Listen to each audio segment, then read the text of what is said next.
Ayo, what is up everybody, SS Samurai 7 here, and in my last video, Cleo Trucko had her first run-in with the helicopter event.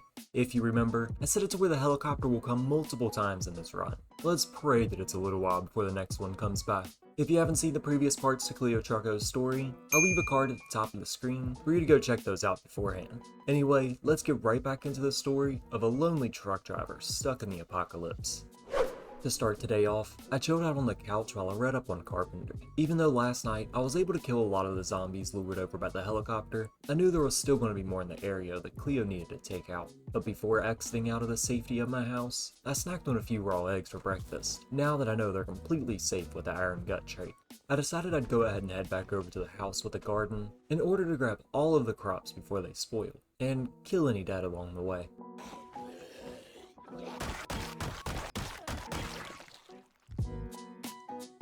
Ooh, an annotated map. Hot dude selling hamburgers. We're definitely not going to go check that out.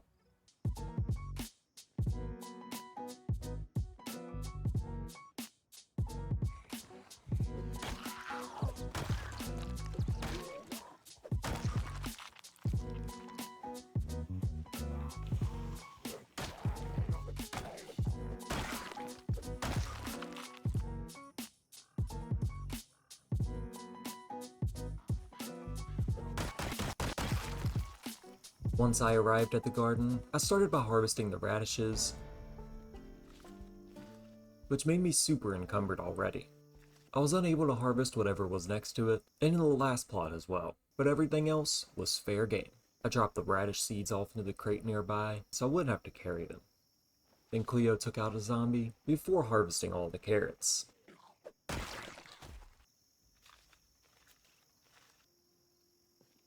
I again dropped the seeds off into the crate, and then walked back home with my full inventory.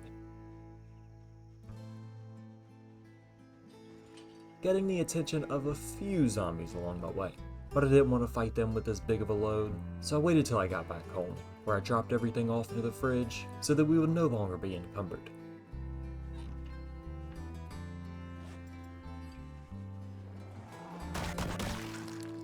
I decided to take the car on this trip to the garden to store the food inside the trunk and not on us.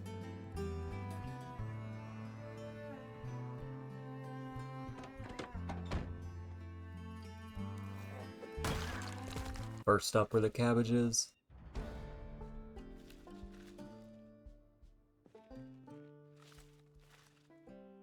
Then it was time for the broccoli.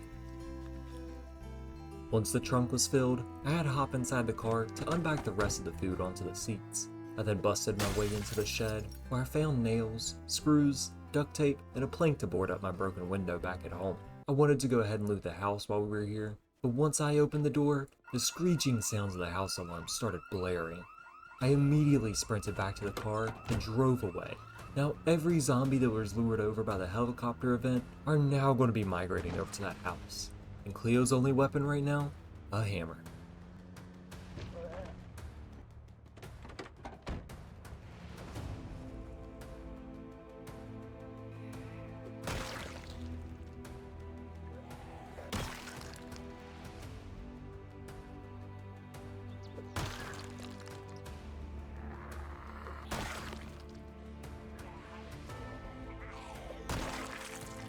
After the dead that followed me back were taken care of, I circled my house to ensure that it was clear, but I spotted a couple just through the tree line.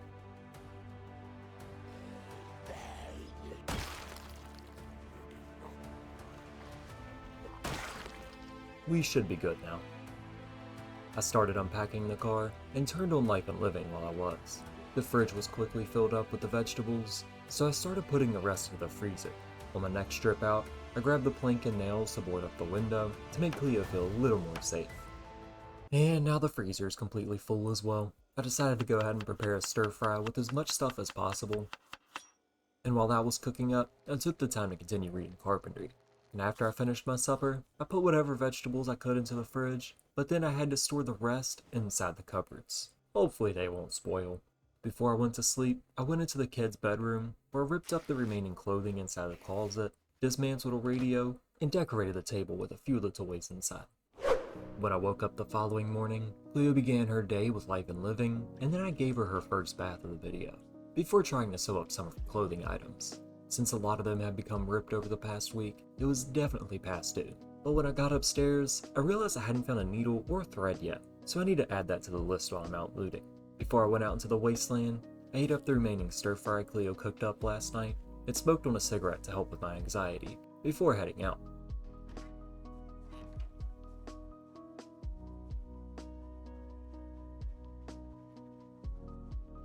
Before I even arrived at the convenience store, I could already see the result of the house alarm. Well, let's get to swinging this hammer.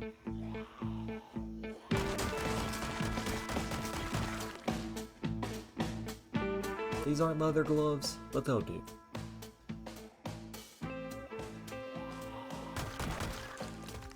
Let's go ahead and finish this off to give Cleo an extra boost.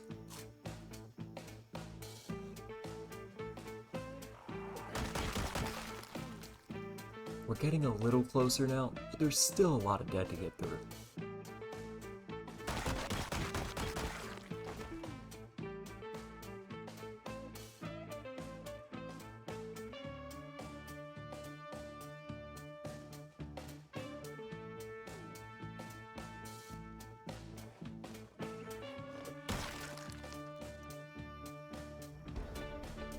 Nice! We increased Cleo's light-footed skill.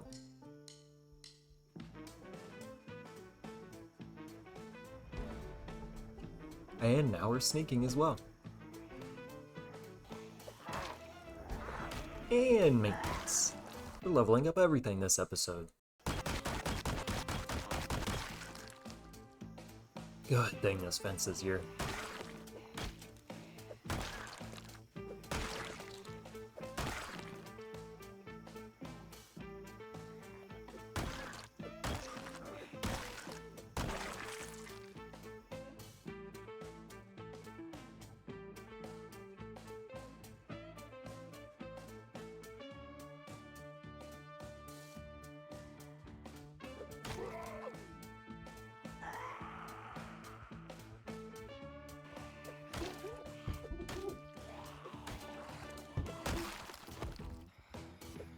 Ah, crap.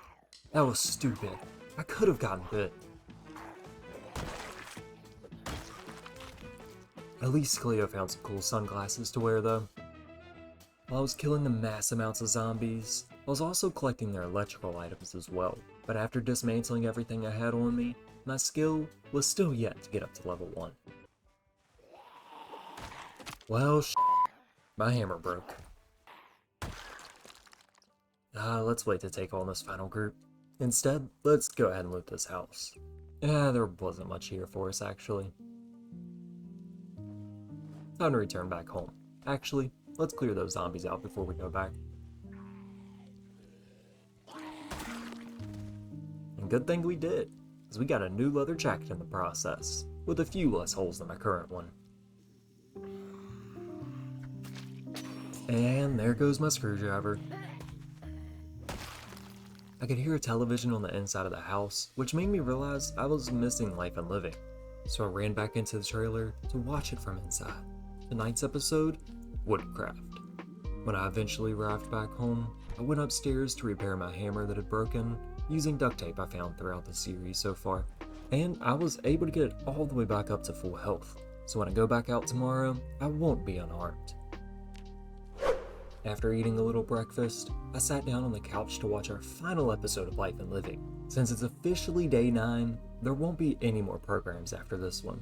I headed back towards the house we had been searching to finish off any more strays that were in the area.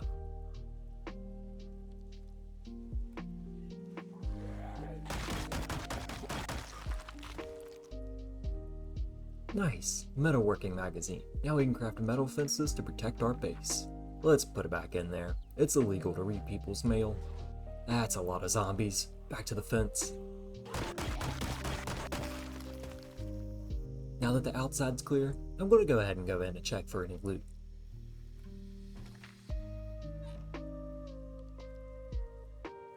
Finally, Electrical Volume 1, as well as Mechanics. Just what I needed to be able to further my experience gains, especially now that Life and Living is over. Cleo was able to faintly pick up the groans of one of the dead inside, so I knew to be careful when opening the doors. There wasn't much else in this house besides food, so before I left, I took a few seconds to eat up, and then exited back out the front door, and went to go loot the next one.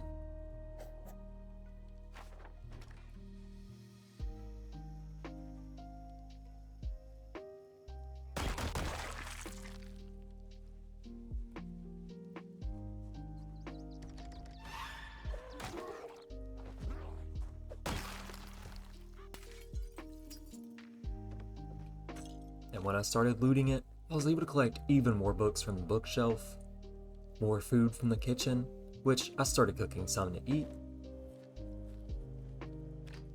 And then upstairs, Cleo picked up a razor to add to the bathroom back at home, and once I was back downstairs, I crossed off the final house we had searched, and marked a farm symbol where I'd stored the seeds earlier. Let's get back home.